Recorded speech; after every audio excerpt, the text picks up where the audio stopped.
Hello everyone, this is Caleb Simpson, and you are watching my 100% walkthrough for The Legend of Zelda Skyward Sword for Nintendo Wii. Welcome to the final dungeon of the game, which puts all of the skills we've acquired so far to the test. We have a bunch of different puzzles that kind of take elements from different dungeons and then kind of merges them all together to make this kind of interesting experience where you have to kind of pull on all of the various things you've learned so far in order to complete it. It's a super unique take on it, actually. I think they incorporated this really well for this dungeon. And the first thing you get is the dungeon map, which once again, Skyward Sword proves that their use of dungeon maps is actually useful and it's super cool. So this is actually the most awesome dungeon map on, well, maybe not quite the most awesome, but the mechanic is really cool. So the idea is we have all these different tiles and we can move them around to change the shape of the dungeon. We need to do that in order to reach the various rooms. Something to know is there are these little changing stations where you can move the tiles around, and there's only a couple of the rooms actually have those stations. So we can't actually do that at every room. There's only certain ones where you can do that. This dungeon is interesting because you can do it in a variety of different orders, and it really just depends on the route that you decide to take but when you move the tiles around. What I'm going to do is I'm going to label the rooms as 1, 2, 3, 4, 5, 6, 7, 8, 9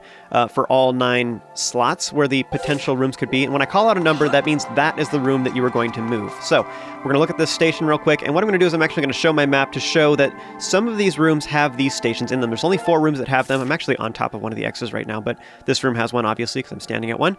So what you can do is you can move these rooms over to some place where you can access them out of the way so that you can move the tiles around. All right, so here we go. 6, 5, 2,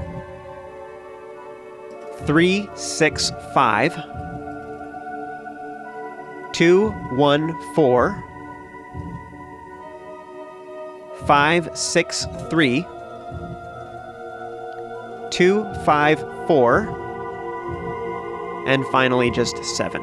All right, so I think that's overall the easiest way to do this. The reason I set it out vocally like that is so that if you are playing this on your phone or whatever, you just play the video and then you can watch your screen, your game, and you're just doing what I'm telling you to do. I call out the numbers, you do it, and I have a little bit of time in between so you can wait for the next instructions. So I think that's overall going to be the easiest for people, that kind of vocal instruction. I'm also going to display the directions on screen, so just down, right, down like that, so that you can read that if that's easier for you to understand. I think honestly the numbers are a little more specific though, because it tells you the exact position of the tile you need to move. So I think that's overall a better plan. So this first room in this path is going to be the Skyview room, which is pretty easy to do. It's actually kind of like a weird mixture of Skyview and the ancient Cistern, actually. But if you look over to the left, you'll see that there's actually a gate that was currently locked, so we can't actually access it from this direction. So we're going to have to go through this room, and we'll be able to unlock that shortcut. So this whole dungeon, each room has various shortcuts you can create. So a lot of these tiles, even though you can access them from one particular side, you can't actually get into the room because they're blocked off like that. So this particular one, we just have to go through it. Now, our first objective is to go through and defeat the Deku Babas and then get to this little area where there's a rope that we need to cut down. So you can get this with the beetle is the easiest way, but otherwise another way you can do that is you can shoot it with an arrow. You have to hit kind of low, actually. It's almost like in the platform, but you can shoot it with an arrow and that would work as well. Up ahead we have a Skulltula. You don't actually have to defeat this guy. You can totally just ignore it because you can shoot the pyre-ups from here, as well as you can claw shot to the vines up ahead. So you don't actually have to defeat this guy at all. Before moving onward, I would recommend you kill the Phoenix. You don't have to, but it does make this a little bit easier. So go ahead and shoot that with an arrow, and then you also want to defeat the lowest pyre-up across the way. There's actually a couple different ways to defeat that, and I'll show both of them. Now, the far vines you can actually reach while standing on the left side. Otherwise, you want to use the left vines. This wall will get in the way, so you have to be on the right side where the Skulltula was. Anyways, because you can reach the far one from the left side, you don't actually have to defeat that Skulltula at all. So if you stand on the left side, you can shoot the far vines and just skip a couple steps. Anyways, once you get over here, you want to go ahead and grapple onto the target that is inside the fish mouth. This allows you to get over to the far side. And again, from here, our next objective is to have the pyre-ups defeated. So you only have to defeat the bottom one, though, because the other ones are a little too high anyways. It doesn't really matter, but I'm going to show how to do this. And the radius of the explosion can actually kill multiple pyre-ups at once. So again, you're just worrying about the bottom one is the one that we actually care about. We can defeat the other ones if you want. So in this example, I smacked the wall to make sure that the explosion hit both of them. Next, you want to swing across these ropes. Again, you just swing the Wiimote to make it swing back and forth, and then let go to get on top of the platform. From here, you want to use the Gust Bellows to swing back and forth, and you might have to do a couple passes to make sure you have enough momentum. I'm not even really sure why this didn't work. Anyways, you can also do this backwards, which is actually kind of handy because you can stand on the edge of the platform and then just run backwards, and you can land onto the platform that is behind you. It's actually a little bit trickier, but it is totally an option. I think actually, you know what? Actually, look at this recording. Maybe the trick is that ideally you actually do blow on the platform across the way, because that way they're both swinging towards each other, and that kind of closes the distance a little bit. So maybe that's the deal. In the next area, you want to go ahead and run to that pulley there and pull on it to create a shortcut. And you can do this either using the whip or using your sword, either way. Here I forgot to apparently play the harp to make this goddess wall appear. Now anyways, you can draw a bunch of different symbols. I'm actually going to save this for later because we're still at the beginning of the dungeon, so if you save that for now, you can then create fairies later to get some healing. Alright, Lanayru mining facility. We all love time shift stones. I'm going to go ahead and grab this sphere over here and then bring it over to the Technoblins. Now you can defeat one of them at a time if you like. However, you can actually just ignore them entirely, because if you run past them, then they'll turn back. They don't keep up in time, so they'll just turn back into bones behind you and it's fine. So you can actually just run right past them and it's totally fine. They won't hit you at all. So save at the nearby bird statue if you want to, and up ahead we have a Centrobe to fight, which you can actually just ignore entirely. You can just dodge back and forth to avoid his missiles, or you can even like place the orb a little bit off to the left side so that it doesn't quite activate the Centrobe, and that would actually work as well, and it's totally fine. Now, earlier in the walkthrough, I was talking about how if you want to defeat this guy, you have to use your shield to reflect his missiles. I was apparently mistaken, because you can also reflect their missiles with your sword. So one of my viewers posted that on one of my previous videos, so thanks for the tidbit there, Max. I find it surprising. There's always stuff to learn in this game, in all these games, actually. At the top of the stairs, you'll notice that there is actually, you can see up above, there is one of those, like, spiky barriers that's only in the present. So you want to bring the time shift orb over to the left side, and the cylindrical, like, time shift field will remove that so you can pull this lever. You want to do so, this will open the gate below. You want to go down and step on the floor switch and throw the time shift orb through the holes to get it on the conveyor belt to get it up the floor. From there, you want to go ahead and climb the ladder, and again, if you did not kill the Centrobe, just kind of wait for a gap in its attacks and then quickly jump up. You should easily be able to make it. That's kind of the trickiest part about this part, honestly, if you're not going to defeat it. And then run over here to step on this floor switch to get the time shift orb once it pops up on the other side. Alright, this next room is kind of complicated. You need to place the time shift orb on the platform in the center, which will bring it to the past, so that you can use the gust bellows on the pinwheel to move the platform. So do so, and then by moving through this gateway right here, this is actually electrified in the present, so you can't bring the orb through here. Once you bring it over to the middle, then what you're going to need to do is stand on this platform in the middle. This will open up the gate, which allows you to blow on it and move the platform a little bit further. So do so. And then a little bit further to the left, there is actually one of these spiky barriers that's only in the present. And so you want to bring this to the past so that you can get rid of the barrier so you can shoot the arrow orb that's on the wall. This will open up the gate over on this side so that you can walk through. There's actually a little trick to this because there is a pulley that is on the far left side that you can pull that will bring that platform all the way to the far left, which is awesome. And there's actually a little trick to that because you can actually step down here in this lower area where there's Technoblins. When you don't have that area in the past, then you can just walk over there, and while standing underneath that arrow orb, you can aim straight up and you can shoot under, like behind the spiky platform, and you can actually shoot the arrow orb directly. So that's a little trick you can move through this. You just place this on the platform on the far right, and then run over here, like go down below, shoot the arrow orb, then run back up, and that allows you to reach this pulley. So pull it, this will open up the gate in the middle and bring that platform all the way over to this side like this. So that's actually a trick that you can use to get through this a little bit faster. I just wanted to show both methods and explain them both. So I'm showing it legit, but I'm explaining the secret to do it a little bit faster. In the next area, you want to throw the time shift orb onto the conveyor belt, just like we did earlier in this room with the other one. And there are some BMOs along the way that can get in your way, so they're kind of a problem. If they're causing you problems, just want to use a shield bash to take care of them real quick. It makes them significantly easier. So our goal is to hit all the various arrow orbs that are against the wall when they are uncovered so that we can shoot them. And this time shift orb, we don't actually need to grab it again. It is possible to get it out of this this conveyor belt area, but you don't actually have to. There's no reason to do that. So as soon as you hit the final one, if you didn't get all the ones on the left, which is really hard, you have to be really fast to get all of them, honestly. So if you did not get the ones on the left, just switch the directions immediately as soon as you've gotten the far right one. This will allow you to get the remaining switches, so whatever ones you're missing, you should be able to get them in a single pass. And like I was saying earlier, you don't actually have to defeat the BMOs, they're totally optional. However, the far left one is probably the one that will get in your way. The far right one, actually, you don't even, as long as you stay far enough back, it's not even a problem at all. And what I'm doing here for the bow, by the way, is I am charging it with the C button, which charges up a lot faster than holding down A. I also do have the upgraded Sacred Bow as well, so it does charge really fast regardless. Now once you have shot all of the arrow orbs, this will open up a gate which reveals the next tile station so we can move things around. There's also a doorway that leads to the next room. However, we can't actually enter that because you need to have a key. So because I don't have a key yet, I can't actually do anything with that room. Anyways, we're going to go back to the tile station.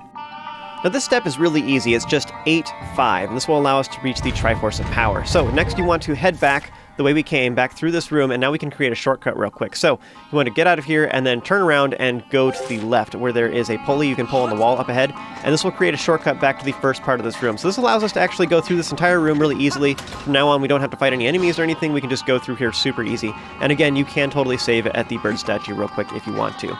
So this brings us back to the Skyview room, which we've already completed, and you can create the shortcut now if you haven't done that before by pulling on the nearby pulley. This will open up the gate. Now, I actually did that earlier, and I highly recommend that you do that before you leave each room, because most of the rooms in this dungeon actually you can only complete by accessing them from one direction. So they're only one way. And after you complete them, you can create the shortcut. This will allow you to go both directions and go through all the doors in that room after you've completed it. So I highly recommend you create the shortcuts, because if you have to move tiles around, it'll make things a lot easier, and you won't end up giving yourself in these weird dead ends that you don't expect after you've already moved tiles around for a long time.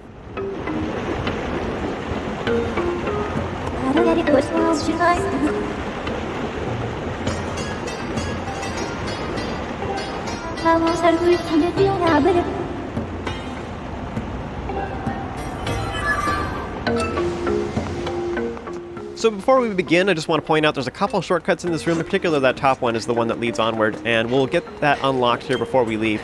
Continuing onwards, we want to head to the far left, which is the only direction we can go, and there is one of these water bulbs up above. So you want to throw that down. This will create a platform that we can ride over to the next area. Now up ahead there is a bunch of fire keys. These can be defeated pretty easily using a bunch of different weapons, but my vote for the best option is definitely going to be the whip. All you have to do is just keep holding Z, like keep tapping it over and over again, and then just swipe away with the Wiimote and you'll defeat them automatically. I feel like the whip is like a little bit sad. It almost feels like an item that could have been in Twilight Princess. It just feels like the controls are almost a little bit simplistic. The direction doesn't matter. I was all excited when I first saw the whip because I thought, like, I don't know, I just had these envisionings of being able to like grab it, like swing it from right to left and like grab an enemy's right arm and then flip it back over to the right side, and then it would spin the enemy around and they get all dizzy or something. I don't know. I just thought stuff like that would be kind of cool. But the whip totally doesn't do that. It doesn't have anywhere near that much control, so it's just kind of like a letdown. Anyways, I was all excited for the whip, but it's actually a lot more basic than I thought it was going to be, so it's a little bit of a bummer.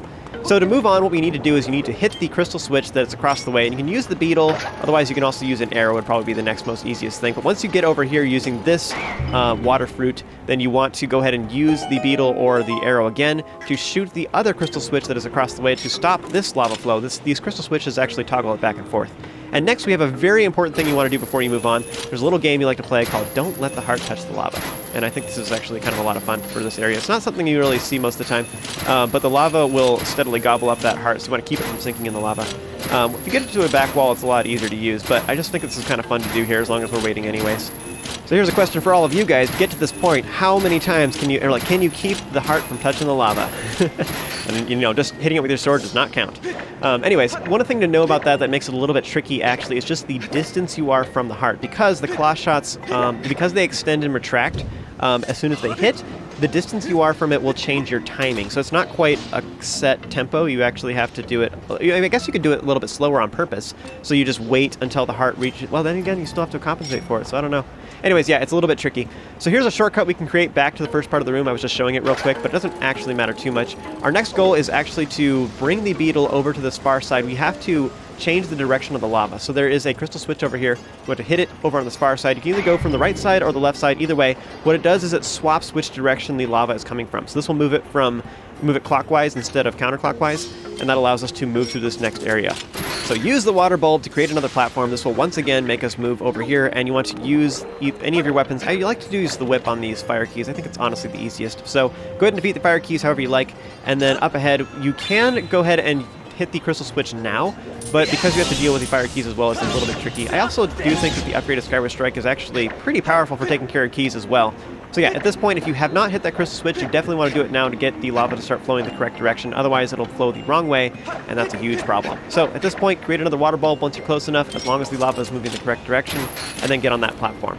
Now from here, you may have noticed earlier in the recording, I flew the other way on purpose so that I could show that there was a silver rupee that was up in a nearby alcove that was hiding there. So I'm going to go ahead and collect that real quick using the beetle. There is also some recovery hearts in the far top portions of the room, so if you are hurt, you can also use them. They're on top of like the vines that are hanging from the ceiling, the roots, whatever those are. I guess they're probably roots. I guess we're underground. I don't know. Anyways, so on top of these roots, there's a bunch of recovery hearts, so if you are hurt, that is an option for you. There's a whole bunch of them, actually. So I'm just grabbing these because I'm waiting on top of the lava anyways, and there's no recovery hearts I can smack from here. This platform up ahead, the timing can be a little weird. Be careful. You want to make sure you're close enough. The platform we're on will sink steadily, but so like here, for example, I'm totally going to wait for this next time for it to fall down. But if the timing's a little bit odd, just be careful, because if you jump too soon, you'll totally land in the lava. Sometimes, I mean, you saw that when I was in the Earth Temple, like sometimes jumping to these platforms can be a little bit awkward. Now once you get to this platform, this one will not sink, so you don't have to worry about the direction of the lava or anything. We need to swap the directions again to make the lava go counterclockwise this time. So now it's spinning from the other direction, so that when we jump across, that the lava is going the correct direction. So this is the point when you want to do that. And from here, you want to go ahead and hit the water bulb, and this will allow us to jump to a platform. As soon as the water bulb touches the lava, I think, honestly, as soon as it touches it, that's when it's available and it's okay.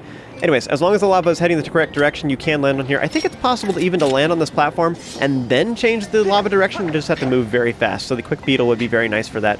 But yeah, I totally recommend going ahead and using it when you're going on that platform that's rising up and down. So up ahead we have some cursed spume, and the best way to take care of them is probably using the bow, although the charged Skyward Strikes is actually pretty good. Now that it charges super fast and has double the range, it's just really useful in all kinds of different situations. And that's particularly true in Hero Mode, because you have the upgraded Skyward Strike at the very beginning of the game. And it just, like, it makes earlier dungeons kind of interesting. There's a bunch of interesting places you can use them, not just against bosses, but against enemies as well. Like, you saw how effective it was against those keys a little bit ago. I killed like 4 or 5 keys all in one shot, and you could do that before. It's just that you had to wait till they were really close. So the upgraded range makes it a lot more practical. So once you get to the end, you want to stand on top of the colorful glowing tile and then stab your sword into it. This will bring you to a mini silent realm where you find the Triforce of Power. Now this area is kind of cool. I just think the graphic-wise it looks neat. One thing I think is kind of cool about this, I mean this is kind of true in all the Zelda games actually. If you're paying attention and you know what the symbols mean and stuff like that, they actually always follow the same pattern. So I just think that this dungeon is a really good example of Zelda tending to stay true to the lore, sort of, or like having things in themes. So power is associated with din and with fire. So fire is often the element that is associated with power. So we just got the Triforce of Power, and it's in this room filled with lava. It's like very much in theme with like what they do in other Zelda games. Like, and actually all of the games follow this pattern too. So create the nearby shortcut by pulling on the lever, then this leads to a bunch of jars that have arrows in them always, actually. So you can return to this room to get arrows whenever you want, so that's kind of cool. This will bring us back to the entrance room, which is now in the far bottom left corner of the map. So from here, our next set is 2, 1, 4, 5, 2, 3, 6, 9, 8, and finally 5, 6, 9. And again, the reason I'm calling out numbers like that is so that you can play this video on your phone or whatever, and then you can just be playing the game at the same time. You don't even have to look at the video. You can just keep playing the game and move the tiles around without having to constantly look back and forth or pause the video, whatever. So that's why I'm doing it that way. I think it'll make things a lot easier for people. Anyways, by organizing the rooms in this pattern, this will allow you to reach wisdom immediately. So in this next room, Fi will then point out the Lanayru symbol that is up above, and we need to figure out a way to get into that room. And something that's kind of interesting to know, like I was talking about earlier, is each one of these symbols are associated with certain things. So this is the symbol of Lanayru, which is also the mark for wisdom.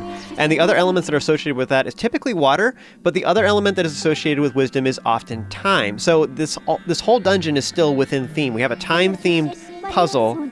It's all about time, moving time back and forth, and that is to get the power of wisdom, which is super cool. I think that's awesome.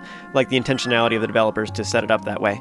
There's an electro spume here that you can defeat if you want to. I'd recommend you use the bow. You can use the bombs too, but the bow's easier. We have a lot of arrows and barrels and jars and stuff throughout these rooms, so you can always go back to the Lanayru mining facility room, by the way, too, to get some arrows, and or the power room would be another place that's really good for that. Anyways, so up on this upper platform, you'll see that there's actually a spiky barrier across the way that is hiding an arrow orb, but we can't actually shoot it from there, so you want to bring the time shift orb over to the far side. This will make the spiky barrier disappear because it brings this area to the past. There's also a centrobe in the middle. You can actually completely ignore it and run past it, and the same thing with that centrobe that we were fighting earlier. You could have just totally ignored it and it's totally fine. There's a lot of enemies like that in Skyward Sword, actually. Well, I mean, all the Zelda games, really. There's a lot of enemies you can just run past.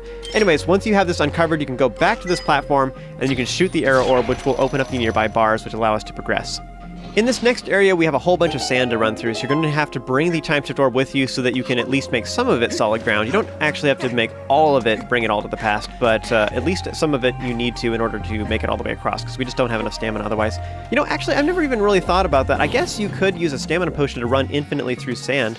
I guess I didn't really think about that. That would be kind of cool for the Lanayru region, I guess. Which, I guess that's true, they do, like, only give it to you after you completed the Lanayru region. Anyways, up ahead we have some Deku Babas. Rolling the bombs sometimes doesn't work that well, because it'll like, roll too fast. So you're often better off just throwing the bombs. So part of what I was showing there is you can actually place the Time Shift Orb, like, space it out just a little bit so that you can defeat one Deku Baba at a time. So that's one option. So notice here that I didn't, like, I brought it back a little bit, so I didn't actually have to face that enemy.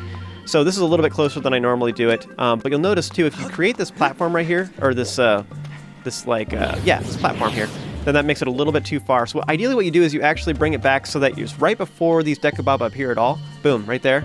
That's a little bit too close, so right there. This is actually the perfect place. What you want to do is Z and A to jump forward, and then just dash the rest of the way. This gives you enough stamina you can make it. And then from here, you can step on the floor switch. This will open up the platform on the other side, or the gate, whatever you want to call that.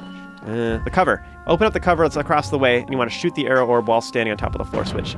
Unfortunately, apparently just looking around was enough to make Link's feet not be stepping on the platform, though. It's actually kind of an interesting thing, like in Zelda games, when you are rotating, Link will move his feet to adjust for your position. So what happened there is my foot actually moved so that my right foot was no longer on the platform, so only half of my weight was on it is what happened. It's kind of interesting. I always think that was interesting on like stairs, watching Link like move his feet and compensate for the height of the steps. It's actually kind of interesting. Just like moving the analog stick just a little bit and watching him move his feet around is kind of cool, like how they animated that.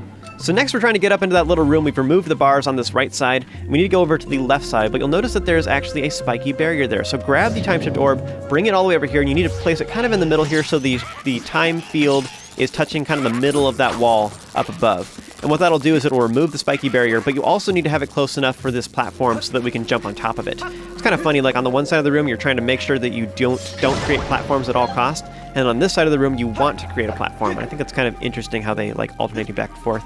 Like I was saying, there's often some barrels throughout most of these rooms that often have arrows. They don't usually have bombs very often, so I think the bow is more useful, both because you don't run out of arrows, but also because it's just better against a lot of these enemies. So stand on top of this platform. You can kill the Bokoblins if you want to. It doesn't, or Technoblins. It doesn't actually matter. To get into this room, all you have to do is stand on the platform and use the claw shots to reach it over here. And as long as you created a time field right here, you'll remove the barrier that was in front of this doorway. So go inside and then stab your sword into the symbol of wisdom. So anyway, I'm not sure if most Zelda fans noticed that whole symbolism thing with the dual elements that they have throughout the Zelda series, but Nintendo has always stayed true to them, even though they alternate back and forth between which element they're choosing. But yeah, its power is related to fire and earth, courage is related to forest and wind, and then and then wisdom is related to water and time. Time is an interesting choice. I think that's cool. Like, yes, it takes smarts to understand what the heck is going on, but otherwise, like, I think time is a really interesting choice. Like, after you have all these like traditional elements like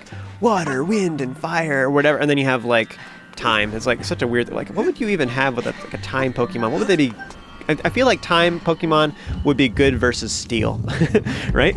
And then what would be good against time? I guess like rocks, I guess. Rocks stand the test of time? I don't know. Earth?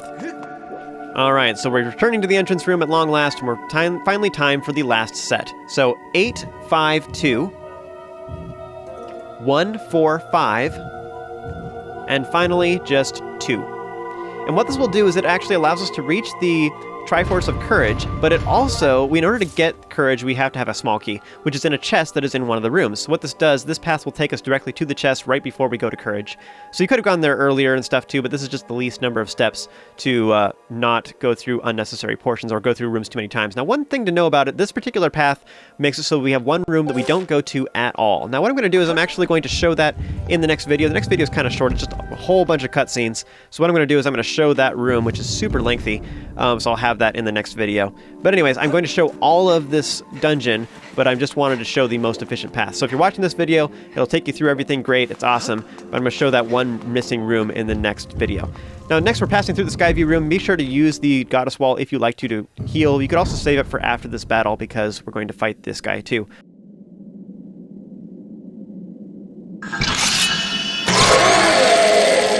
Alright, so here we have Dreadfuse, which is the upgraded version of Skirbo from the Sandship, that mini-boss. And it's actually a little bit easier because, in particular, stabs are the best thing to use against Skirbo. or Dreadfuse in this case. But now that we have the upgraded Skyward Sword, its length is longer, which maybe you don't really notice it too much. It does definitely help with specific battle mechanics, and this is one of them. One of the fun things you can do with this guy is you can use the Gust Bellows to stun him a little bit. It doesn't actually like accomplish anything combat-wise. It's just interesting to know that it's something you can do, so I think it's kind of amusing. So I have 4 useful attacks for you to use against Skirbo. One of them is just the running dash attack. Always start with that because it always cuts through his defenses, which is awesome.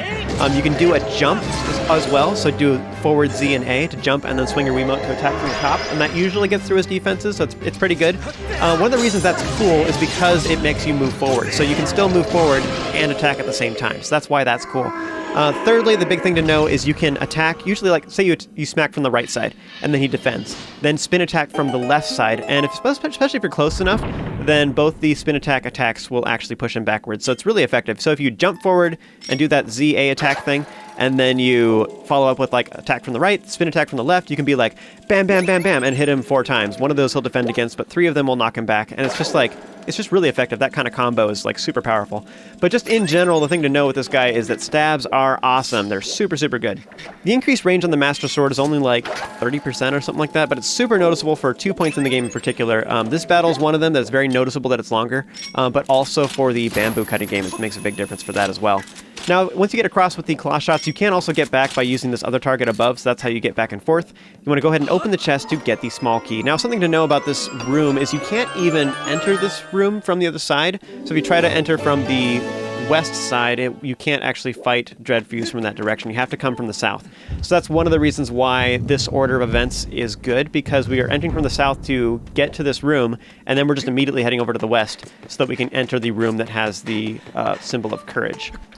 So the order of the rooms that I'm taking, by the way, the route I'm taking is kind of the industry standard, so to speak, for the speedrunning community. I speedrun this game too, and so like I just have this order like beat into my brain, like you have to go in this order. It's the most efficient thing. So, and it is. It's just a lot better than other things. So I actually skipped an entire room. I will show that in the next video, so don't worry. I will show how to do that too. But yeah, I speedrun this game too. I will say, like, of the different Zelda games, this is probably the most fun like game to speedrun that I've personally experienced. I haven't speedrun all of the different Zelda games though. Now, I don't claim to be any good, of course.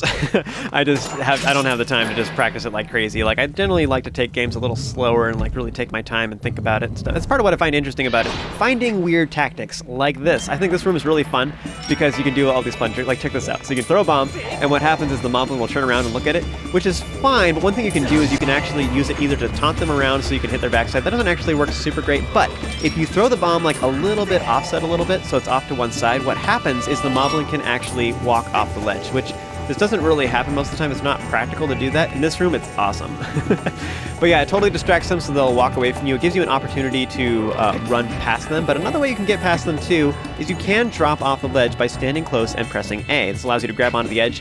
You do have a limited amount of stamina though, so you can't waste it, and also if you try to climb up too close to them, just know this will alert them to your presence, and it'll make you fall back down, so just be careful about that. But anyways, you can totally sneak past them this way as an alternative to running over their shield. Of course, you do just want to watch your stamina. That's the one like caveat with that, is just make really, really sure that you have enough stamina to do that. Running over the shield is just a little bit risky, so I did do it there, but it's almost like better not to, honestly, in my opinion. Now, the other thing that works really good is also arrows. We have lots and lots of arrows for this. You just have to make sure you're far enough back. The problem to realize with that is these moblins do like scooch towards you a little faster the further away you are, so it's better to actually almost get your arrows ready like as you're standing pretty close to them, and you can still move around while using the bow, so you can back up and then shoot at them. So speaking of the bow, I highly recommend that you get your bow ready before you ever enter this room so you're not scrambling to try and access it. Anyways, whip out your bow as soon as possible and shoot the bokoblin straight ahead. This is the only one that's attacking you as long as you don't move forward. So from here, you can kind of dodge left and right a little bit. If you go a little bit too far to the right, there are some more archers that are on the left side that will shoot towards you, but as long as you just hang back a little bit and just take it real slow, you can easily take out the archers without too much trouble. And that would make this room significantly easier. So using the bow is awesome. You have way more than enough arrows. If you're really worried about arrows too, you can like try to really carefully run forward with the beetle and collect some arrows that they drop. However, just be warned that will alert the bokoblins to your presence. But oh man, like using arrows first is like the way to go. It makes this room so much easier. So if you're struggling with this, that's what I'd recommend. I actually should have gotten that arrow drop just a little bit ago that popped up on the left. That would have been smart. But anyways, so Stalfos are vulnerable to bombs in most of the games in the Zelda series, and Skyward Sword is no exception. So you can use that to lower the defenses, and then a couple quick spin attacks with a true Master Sword will defeat them super fast, like super easy. That's the best way to take care of those guys. So they're not really that much trouble at all. So as you saw, the disadvantage of this method that I just used is I didn't get any arrow drops and I didn't get any of the treasures. But otherwise, it makes this room a lot easier. And I know what you're going to say. There's going to be some of you that are going to be like, Pansy, do it the hard way. So here you go. Because you asked, here's the more difficult way to do this. This is not what I'd recommend, but if you want to run in and defeat all of the melee guys first, here's how you do it. I would recommend you throw it on a bomb to defeat the Stalfos first. The same method I showed a little bit ago. We're just trying to move around a lot so that we don't get hit by the archers. So throw it on a bomb in between the archer attacks. And then here I'm just kind of weaving back and forth to gather up all the enemies. Hopefully get some focal points too. So keep these Stalfos in the range of the bomb, and then spin attack to defeat them. And then you can use backflips as the best way to avoid damage, honestly. And part of what's kind of nice about running through here, even though it's kind of silly and we're taking a lot of damage, is they do drop a lot of recovery hearts if you're playing in normal mode anyways. You can also avoid some of the damage by hiding underneath some of the hands, although they do have the archers positioned in such a way where they can kind of hit you from all angles, so it's not really the greatest. But as you can see, like right here, for example, I'm totally protected against this hand. So I guess in particular, this method might be what you have to do if you are low on arrows, and once you kill some of these archers, I think just about all of them honestly drop arrows, so if you kill one of them, you can then use the beetle to collect some arrows while still remaining safe. You can just inch your way around and defeat the other archers that way. Something else to know with the Bokoblins, one good method of dealing with them is just to use spin attacks. Like when they're running towards you, there's a split second right before they get right up next to you, before they start defending, where they're completely vulnerable to attacks. So if you use a spin attack, you'll actually do a lot of damage, and you'll probably kill them in one hit. I'm actually not sure about the blue ones. I think the blue ones you kill in a single hit now that we have the fully upgraded True Master Sword. But anyways, a single spin attack I believe will defeat them. So if you hide underneath, you run to the hand, and then you immediately turn around and spin attack them, and then you run to the other hand, and then you spin attack, and you run to the other hand and spin attack. Like, you'll defeat all of the melee guys really fast, and it's great. So as you saw, this method was definitely more risky, and I did take a little bit more damage. I think I took 3 hearts of damage total for this particular room, but you can also smack the skulls on the sides of the room to get recovery hearts. Now again, in Master Mode, or Hero Mode, you don't actually have access to recovery hearts defaultly, so that is a little bit tricky. And remember, we do have those Goddess Walls previously as well, so you can stock up on fairies. So if you're really hurt, you can go back and do that real quick. There's also a single fairy inside one of these skulls with the Style Master. I'd recommend you actually try to avoid hitting the skulls, because if you're too close to it and you're using spin attacks or whatever, you will break the skull and you might waste the fairy before you can collect it, or before you are hurt very much. It'd be better to save it for after the battle. So I highly recommend you deal with the Cursed Bokoblin first, and the best way to deal with them is actually to use a single bomb. It works really, really good. So just lure it into the middle and just kind of keep circling back and forth. I was a little bit too close to that attack. I could have just used a shield bash. That probably would have been okay. But anyways, so bombs are also really good against the Style Master in general, but I'm going to try and drag this fight out a little bit just to show the different methods of attacking it. But anyways, what we want to do is just keep using spin attacks is basically what you want to do. So just wait for a good direction to attack it from, and then just keep using spin attacks. So unlike Stalfos, Style Master, well, maybe it's kind of the same. I don't know if I think Stalfos actually do speed up a little bit as you progress too. They just don't have a lot of health. Because Style Masters have more health, they get faster and faster, significantly faster than a Stalfos. Anyways, because of that, because they're changing the direction that they're defending from all the time, you can actually just kind of stay in position, just be ready to attack from one particular direction, and once he finally is vulnerable from that side, then you can finally attack. So I generally like using spin attacks from right to left. So you just hold in position, just get ready for it, and then you can go ahead and just spin attack as soon as he's vulnerable, and it works great. Kind of funny, in some ways the Style Master is almost a simpler fight than the Stalfos in a way, like because of that. You can't just stall with Stalfos very well. You kind of really have to pick a direction, but they aren't defending from as many directions though either. But anyway, something else you can do with Style Masters is you can stab them occasionally as well. It's kind of honestly when they're defending. So if you smack them and they defend, you want to follow up with a stab. But you don't have a lot of time to do so, so it is kind of risky. Generally speaking, though, I feel like it's just too risky of a thing to propose, so I recommend you kind of just stick with just regular sword attacks. Just spin attacks are better. Try to avoid using the stabs in general. In this next room, there is a shortcut you can create, although this is the very end. So go ahead and stab the courage symbol. And once again, courage is associated with like fighting stuff and overcoming odds and stuff. So even though this doesn't necessarily the Ancient Cistern is also kind of foresty as well, so it kind of has the forest theme that I was talking about earlier. But yes, courage, fighting enemies, it makes sense. So it's still kind of within theme. All right, that concludes Skykeep, and there's a whole bunch of movies that take place after this, but I'm going to end this video here. It's been like half an hour. There's one more room that's just actually like over 10 minutes long. It's super long, so I'm actually going to throw that in the next video. So the next video is going to be that room and all the remaining cutscenes. So that's the end of this video, folks. Thank you so much for watching. As always, have an amazing day, and I'll see you next time. It'll be kind of fun. Let's do something like this in the middle, so it hits both sides. And then what I can do is just kind of surround just this one thing in walls. If I put some sniper towers back here, I think they might be able to reach... Oh, shoot. That was dumb of me. Okay, we're getting out of here. Cancel that. Let's leave the walls, so it's distracted. I sacrifice you. It's for the greater good.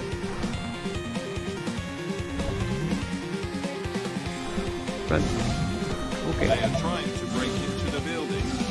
Will you just get mad at those walls and then not do anything else? Well, that's awkward. That was my choke spot. I'm worried about making enough noise to attract his attention. Just to the left. If I keep pushing right here, I'm gonna have a bad time. All this sweet, sweet farmland, though. Okay, where's my chicks? You're going on a suicide mission. It's for a good cause. We will name you Betsy. Alright, Betsy, here's the plan. You're going to run in here, you're going to be calm, collected, you're going to save the world, and it will be a good time. Oh no. Nope.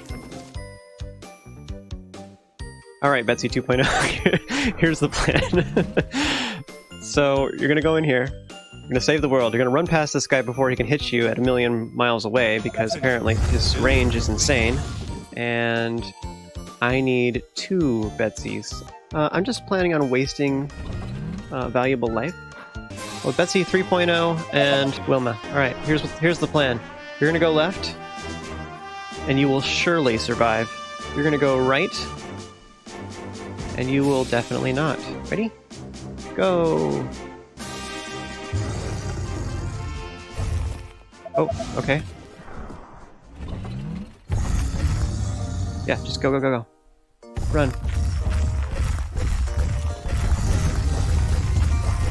Are they faster than I am? I want to lure this guy back. That's my plan. Yeah. Nice. Right, well, I lured him down a little bit. He's not here anyways. It's a step in the right direction. Of course, now we have 3 of them together, so there's that. I don't know how I'm going to separate them. So I might have just made it harder for myself in the long run.